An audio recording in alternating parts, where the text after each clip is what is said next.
Je voudrais bien, à partir de cet endroit, vous inviter à commenter. Mais avant cela, permettez-moi de parler du fait qu'il s'agit d'un aspect. Et rappelez-vous qu'il s'agit de certaines des traditions philosophiques du siècle dernier que nous avons mentionnées. Regardez le thème 5 qui est à la page 2. Encore une fois du premier volume.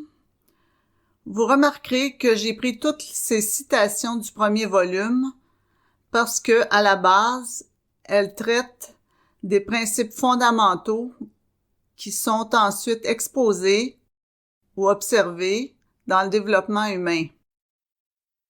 Pour le dire autrement, pour le formuler autrement, peut-être de manière scientifique, elle utilise une phrase que j'ai entendue dire par Fritz Kunz, donc je dois la lui attribuer. L'homme est l'objet principal de tests de l'univers. C'est une sorte de phrase scientifique, mais je pense qu'elle est très précise. Chaque champ d'existence est connu par son action sur les objets à l'intérieur du champ.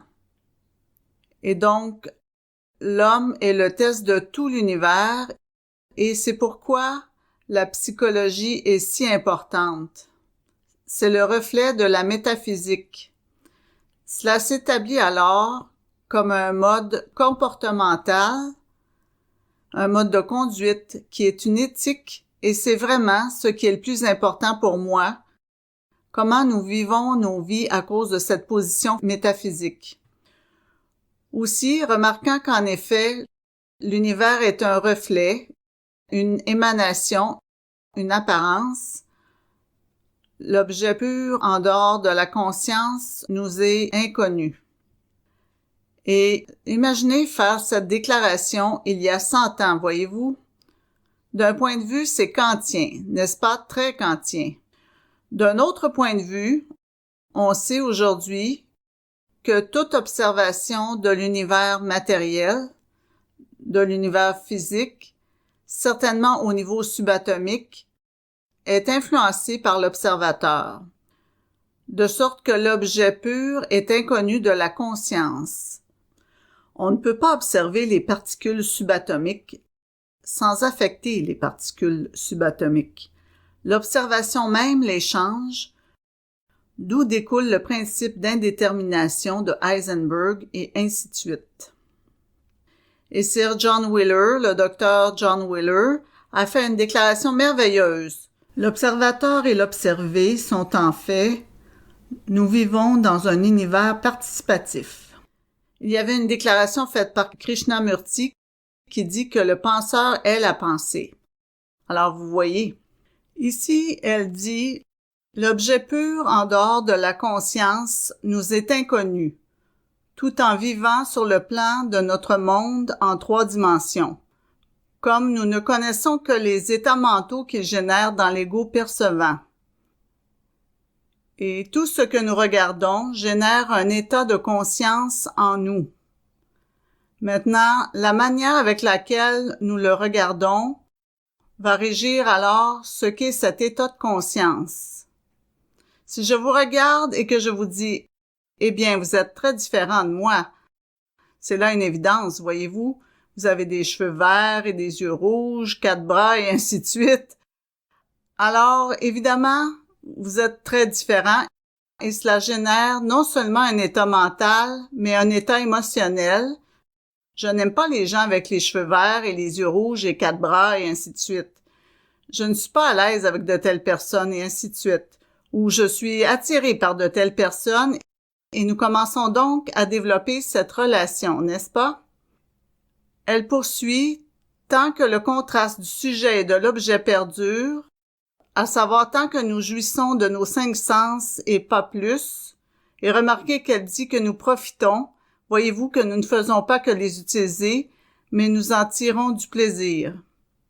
Et nous ne savons pas comment séparer cet ego qui perçoit tout, le soi supérieur, de l'esclavage de ses sens, tant il sera impossible à l'ego personnel de franchir la barrière qui le sépare de la connaissance des choses en elles-mêmes.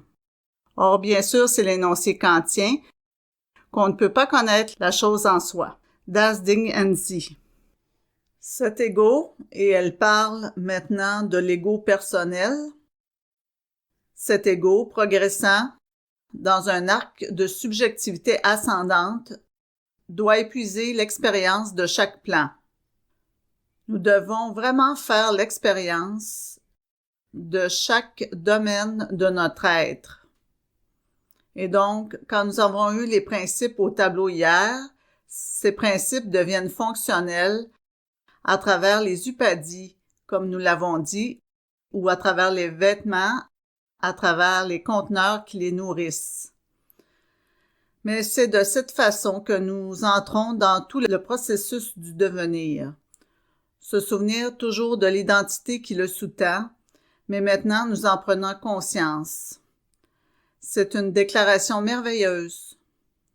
Cet ego personnel, progressant dans un arc de subjectivité ascendante, doit épuiser l'expérience de chaque plan. Maintenant, cela ne veut pas dire, et je pense que nous devons faire attention, il y a un passage dans la lumière sur le sentier, par exemple, où il est dit, et quand il a été publié pour la première fois, il a été très mal compris, que tout le monde devait passer par toutes les expériences d'ivresse. Aujourd'hui, nous pourrions dire être accro à la drogue, de subir toutes les expériences, d'aller en prison, d'être un criminel et un violeur et une prostituée et Dieu sait c'est quoi, mais ce n'était pas ça. Mais quelle est l'expérience authentique de chaque niveau de conscience? Ce n'est pas de subir toutes les situations, mais quelle est l'expérience de chaque niveau de conscience? Certes, voyez-vous, sommes-nous conscients de ce qu'est réellement d'avoir un véhicule physique et de la nécessité d'avoir un véhicule physique, la nécessité de pouvoir fonctionner à tous les niveaux de conscience. Quelle en est l'expérience? Donc, il faut être prudent. Cela ne veut pas dire que vous devez, vous savez vraiment, sombrer dans le caniveau et accomplir tous les actes maléfiques. On n'a pas besoin de devenir un meurtrier ou un faussaire de banque ou quoi que ce soit d'autre, voyez-vous? Mais quelle est l'expérience de tous ces niveaux? Mais avant que l'unité soit noyée dans le tout, que ce soit sur ce plan ou sur tout autre, et avant que sujet et objet ne disparaissent tous deux dans l'absolue négation de l'état nirvanique. Remarquez maintenant qu'elle a de nouveau précisé la négation, seulement à partir de notre plan. Ce n'est pas la négation vraiment. Le nirvana n'est pas la négation. Même si à notre niveau, on dirait que c'est un effacement, une extinction. Pas avant cela, on ne pourra gravir ce sommet de l'omniscience qui est la connaissance des choses en soi et approcher de la solution de l'énigme plus terrible encore devant laquelle le plus haut des Dhyan Kohan lui-même doit se prosterner silencieusement sans comprendre, de l'indicible mystère de ce que les Védantins appellent Parabrahman. C'est une déclaration magnifique, n'est-ce pas? Parce qu'ici, voyez-vous, on ne peut pas connaître l'objet pur en soi, la réalité en soi, mais nous pouvons arriver à connaître ce qui la sous-tend à l'échelle de ce sommet de l'omniscience, la connaissance des choses en soi. C'était là, bien sûr, une contradiction directe avec la philosophie kantienne. Qu'est-ce que vous avez dit? Commentaire inaudible d'un membre du public. Oui, je le ferai. Et pas de Schopenhauer. Pas de Schopenhauer, non. Et Ken m'a bien sûr rappelé que j'avais oublié Schopenhauer. Je n'aurais pas dû. Une très forte influence, bien sûr, mais c'était Kant qui était vraiment la figure dominante et nous avons fait remarquer que c'était le contexte philosophique dans lequel HPB l'avait écrit. De beaucoup la figure dominante, car à partir de Kant, toute la philosophie occidentale a vraiment changé, et tout à partir de la période de Kant a pu être apporté dans le sens de la philosophie, des concepts de Kant, et donc il a eu une forte influence. Les grands philosophes que j'ai mentionné le premier jour, le grand philosophe de l'évolution qui était important en Angleterre cette fois était Herbert Spencer, et HPB était très influencé. Pas influencée dans le sens d'une acceptation, mais influencée dans le sens où elle devait parler de ce que Spencer disait. Elle a dû faire référence, elle le fait dans la doctrine secrète, comme nous l'avons mentionné, aux idéalistes allemands Fichte, Schelling et Hegel et critiquer la philosophie hegelienne. Elle a donc dû utiliser Spencer, c'étaient les philosophes connus, très connus, dominants à son époque. Et donc, elle doit parler de la proposition kantienne, parce que la proposition kantienne dont Schopenhauer a bien sûr parlé et à laquelle elle a répondu très efficacement. Mais la position kantienne devait être abordée, alors elle l'aborde très clairement et dit oui, à ce niveau c'est vrai, vous ne pouvez pas savoir, das Ding an sich, la chose en soi, mais si vous connaissez la nature de ce qu'est d'être un homme, de ce qu'est d'être humain, si vous comprenez les principes, l'homme est plus que le physique, la personne plus que cela, alors on peut en arriver à ce point. Commentaire d'un participant. Dans l'une de vos conférences sur le premier volume, vous avez parlé d'une chose qu'elle a dit. C'est comme si une chose était l'homme, et l'homme est né de la mère Lune et du Père Soleil, quelque part autour de la strophe 35 ou quelque part par là.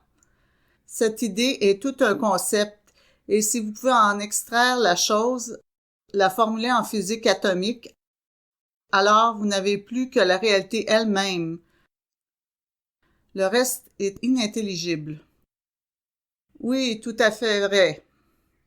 C'est dans les notes qui nous ont été laissées par l'un de ses étudiants, le commandant Bowen, dont j'ai parlé, qui ont été publiées plus tard dans un livret de Madame Blavatsky, Comment étudier la théosophie. Cela, bien sûr, n'était pas le titre, c'était un titre qui lui a été donné bien plus tard, quand ils ont été publiés, pas même quand ils ont été publiés à l'origine, car ils ont simplement été publiés à l'origine sous forme de notes de cours sur les cours de HPB par le commandant Bowen. Mais plus tard, ils ont été publiés sous forme de petits livrets « Comment étudier la théosophie ». Le commandant Bowen rapporte que dans sa classe, HPB a commenté et a souligné l'importance à ses élèves. L'existence est une chose, pas un ensemble de choses liées entre elles. L'atome, l'homme, les dieux, dit-elle, sont chacun séparément ainsi que tous collectivement l'être absolu, en dernière analyse, c'est-à-dire leur vraie individualité. Et elle souligne, et je souligne déjà certaines de ces citations, c'est cette idée qui doit toujours être maintenue à l'arrière-plan de l'esprit pour former la base de toute conception qui découle de l'étude de la doctrine secrète. Et le commandant Bowen a dit qu'elle a ajouté « Il est clair que cette existence unique, fondamentale ou être absolu doit être la réalité sous toutes ses formes. » Par conséquent, on peut donc dire, de ce point de vue, que l'univers est un hologramme, dans lequel chaque partie révèle la présence du tout, de chaque partie. Et maintenant, c'est une nouvelle façon de penser, une nouvelle façon de voir, si vous voulez. Est-ce que l'univers est bien un hologramme et chaque partie, comme elle a dit, l'atome, l'homme, Dieu sont chacun séparément ainsi que tous collectivement cette réalité? Alors, quoi que vous regardiez maintenant, à quel genre d'éthique cela nous mène-t-il de ce point de vue?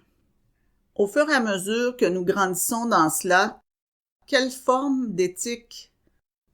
Que dans tout ce que vous regardez, vous y voyez la réalité, ce que les bouddhistes appellent la nature de Dharma, c'est la véracité, c'est cette vérité sous-jacente. Pour tout regarder, tout le monde, vous savez, je veux dire peut-être, vous savez, il y a certaines choses que j'ai du mal à regarder, les cafards par exemple. J'ai du mal à voir la réalité absolue sous-jacente chez les cafards. Je dois avouer que j'ai trouvé ça un peu difficile quand je vivais en Inde. Et je trouve ça difficile même ici si j'ai un cafard qui envahit notre cuisine, là où il n'a pas sa place, vous savez. Et je suppose qu'il y a des moments où il devient très difficile de voir cela chez les moustiques. C'est le point que l'existence fondamentale ou l'être absolu doit être la réalité sous toutes ses formes. Alors, pouvons-nous commencer à voir ceci, ce fait primordial, une existence présente dans chaque existence, et je pense qu'à partir de cela s'élève une éthique qui est difficile, très difficile. Gloria a dit que c'est l'éthique la plus élevée, l'éthique de l'unité qui est la compassion. Je ne ressens pas beaucoup de compassion pour les cafards, je l'admets, et souvent je ne ressens pas beaucoup de compassion pour les moustiques. Et il y a certaines autres formes pour lesquelles je souhaite que la réalité ultime ait pris un autre cours, qu'elle ait développé des formes plus agréables en tout cas. Nous avons donc ici cette déclaration directe que nous progressons dans un arc de subjectivité ascendante et que nous devons épuiser l'expérience de chaque plan.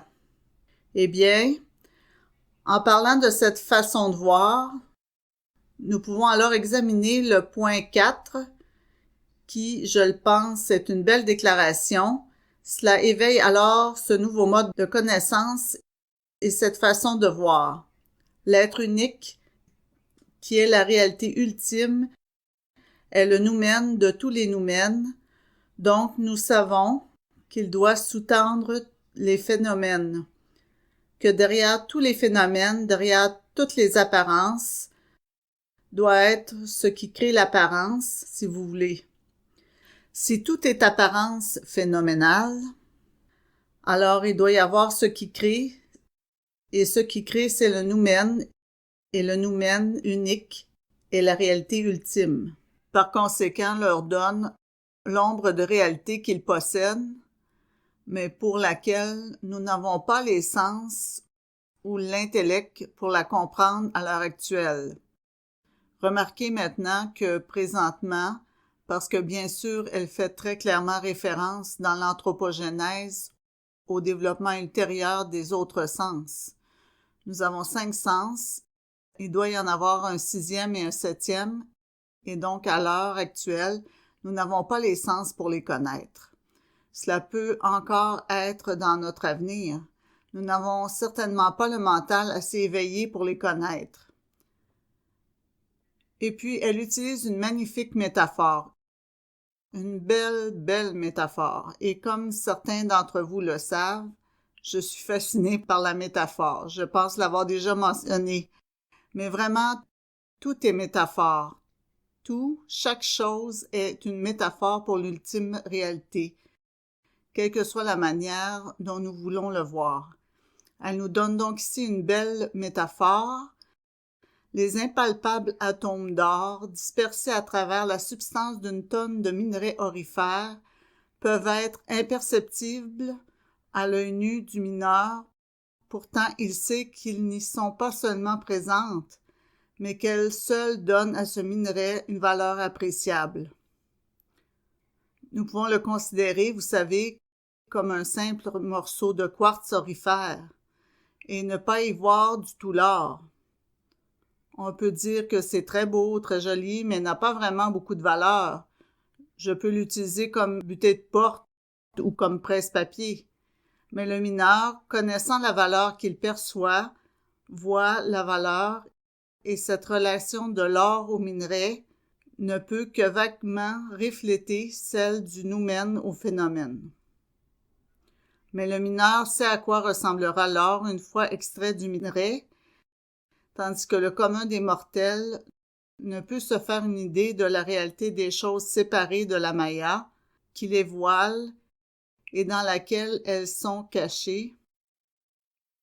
Et comment voyez-vous combien peu pouvons-nous voir la valeur dans tout? En tout cas, il y a donc cette valeur réelle.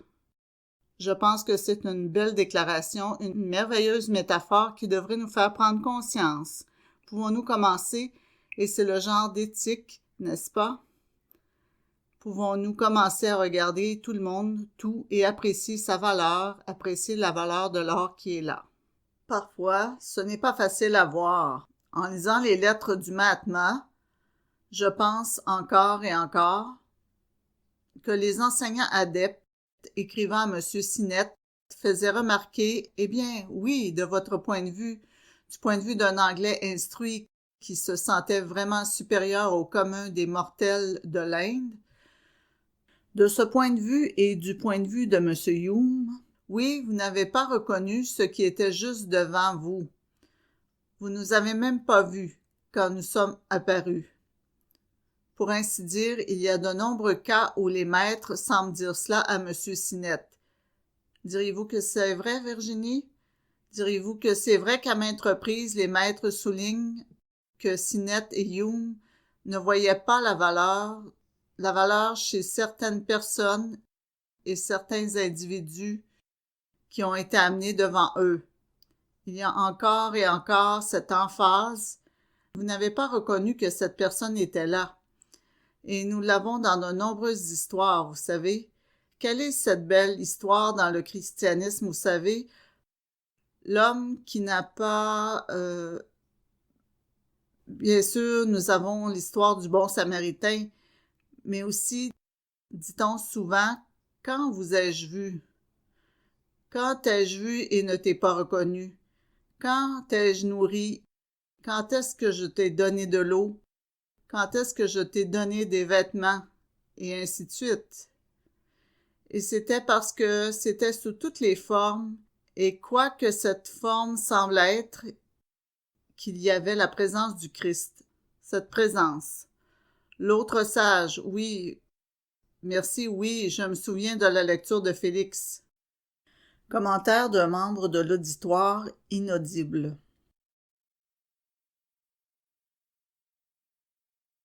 Oui, merci, je suis contente que Félix soit là. Oui, j'aurais dû m'en souvenir. Dans cette merveilleuse histoire, Henry Van Dyke est l'autre sage.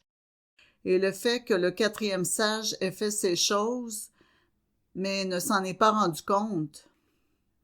Mais pouvons-nous prendre conscience qu'en tous et en tout, qu'il y a cette présence du Christ, cette présence de Bouddha, cette réalité sous-jacente?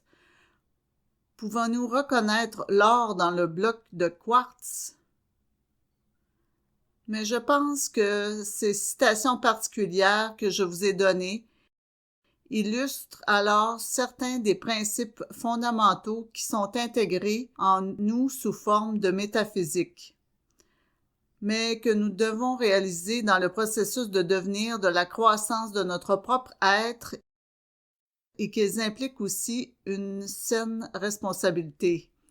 Et maintenant, le dernier point, le point 7, qui je pense nous donne aussi une clé très réelle à l'un des principes fondamentaux de la philosophie occulte. L'univers est travaillé et guidé de l'intérieur vers l'extérieur. Maintenant, ce qui induit un certain nombre de corrélations. L'univers est travaillé, guidé de l'intérieur vers l'extérieur. Ce qui est en haut est comme ce qui est en bas. Ce qui est au ciel est comme ce qui est sur terre. Et l'homme, le microcosme, est la copie miniature du macrocosme et le témoin vivant de cette loi universelle et de ses modes d'action.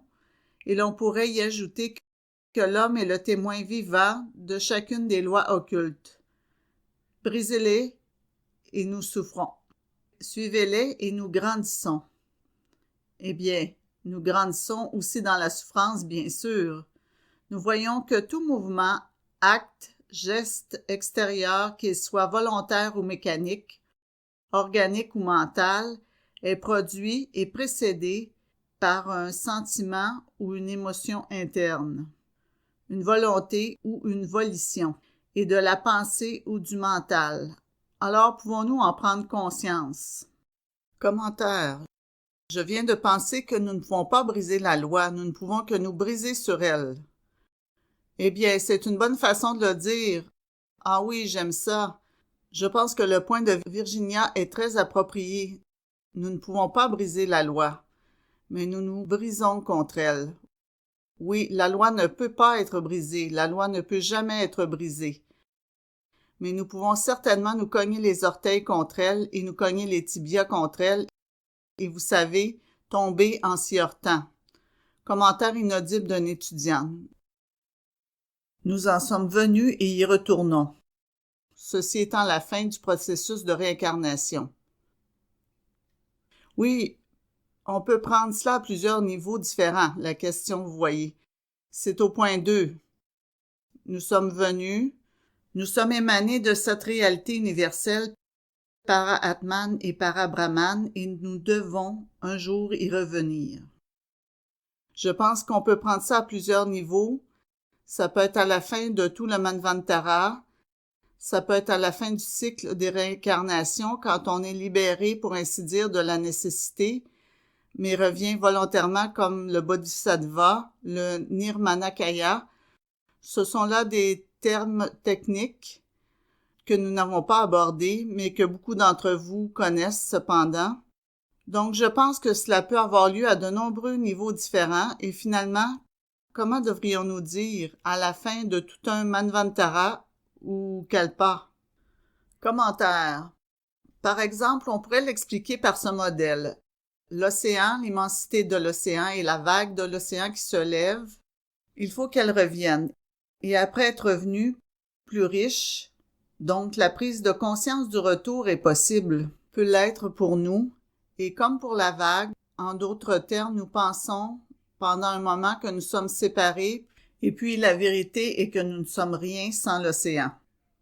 Je pense qu'il y a une très belle analogie, parce que la vague, nous pensons à elle comme étant séparée, mais elle n'est pas séparée.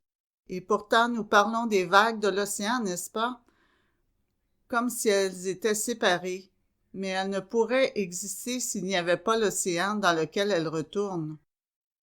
Ici, c'est comme si tout l'océan était conscience et que la vague devenait conscience d'elle-même et ramenait autant de conscience, si nous pouvons le dire, de conscience de soi à l'océan, et donc ne perd jamais complètement son identité, mais atteindrait son identité à cause de l'océan.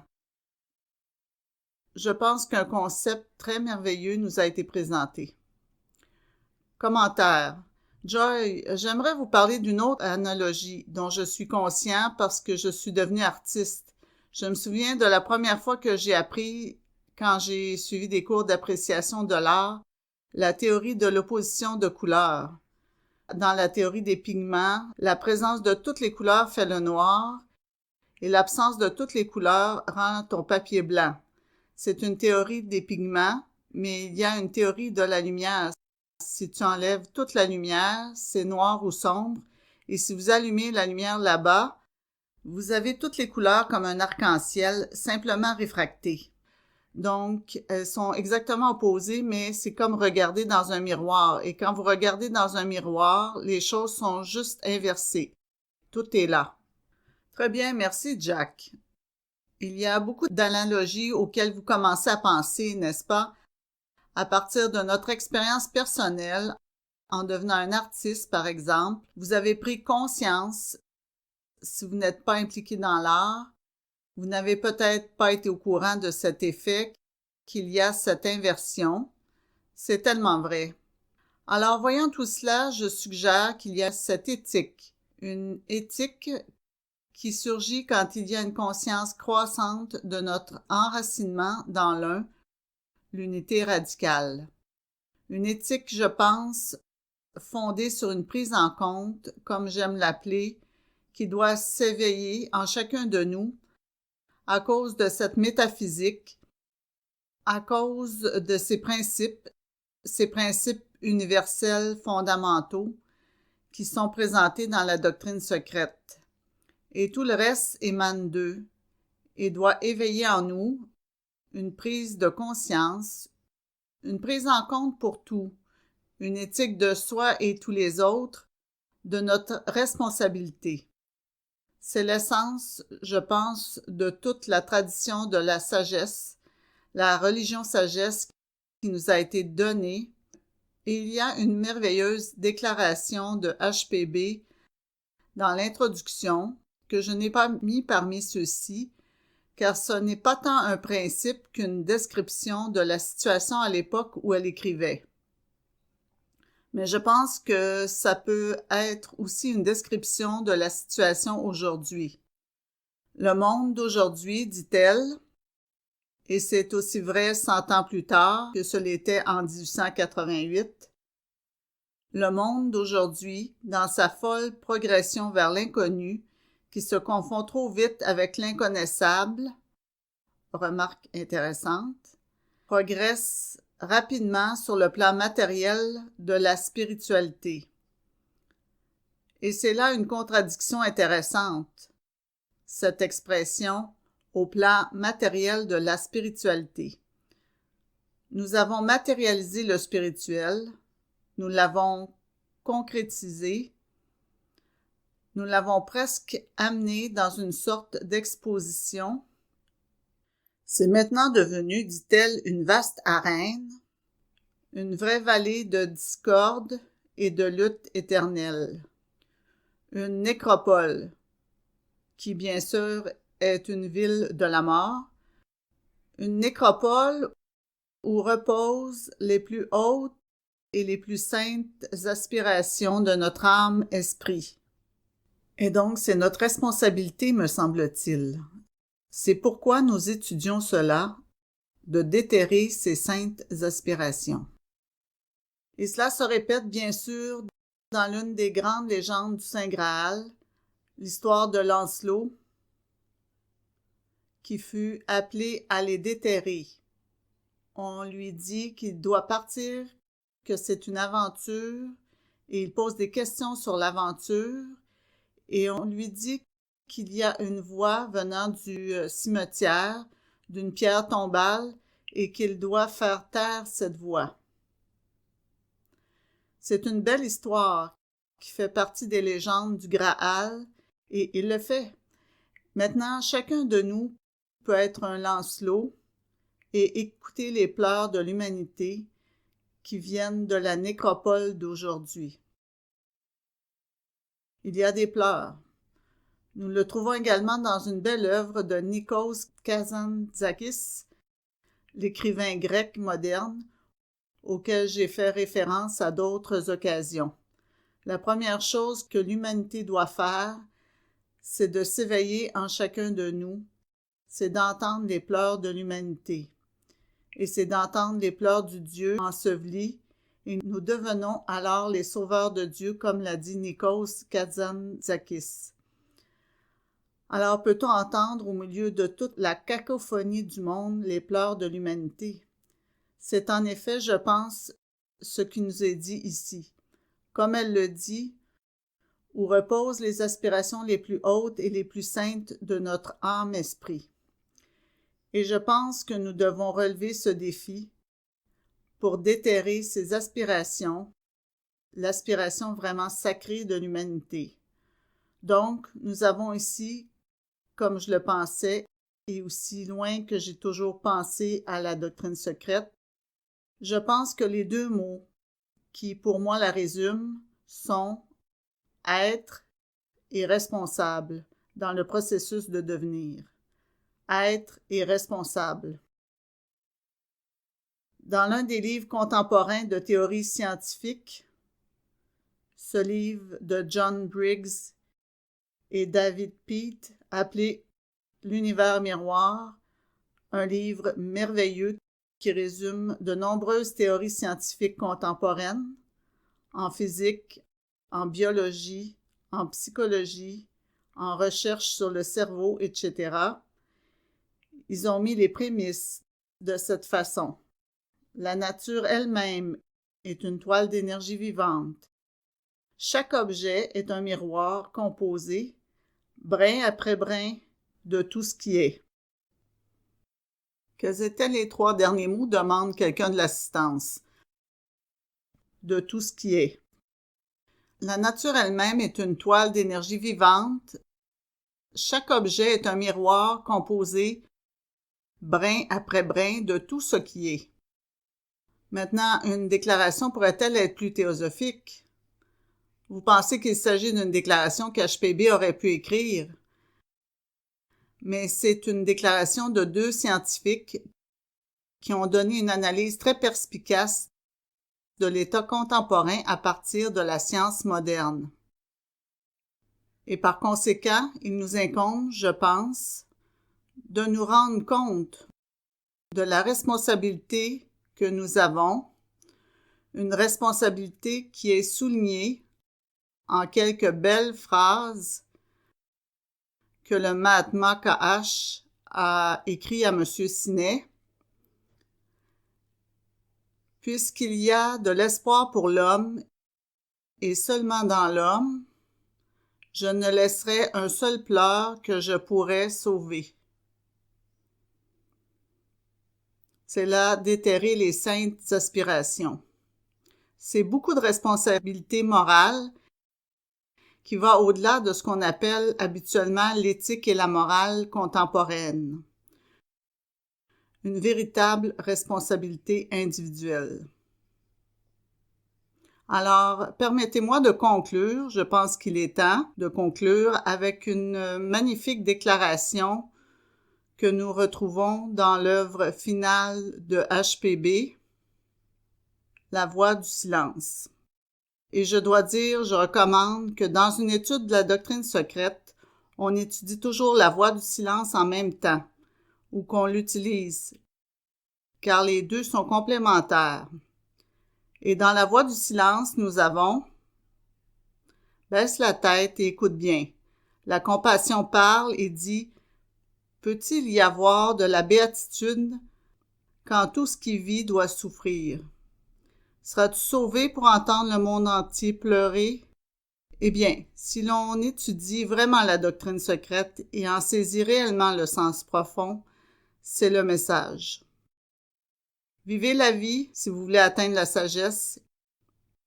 Et vivre la vie signifie entendre les aspirations de l'humanité, puis devenir en phase avec le monde contemporain, en libérant ses aspirations pour une croissance future.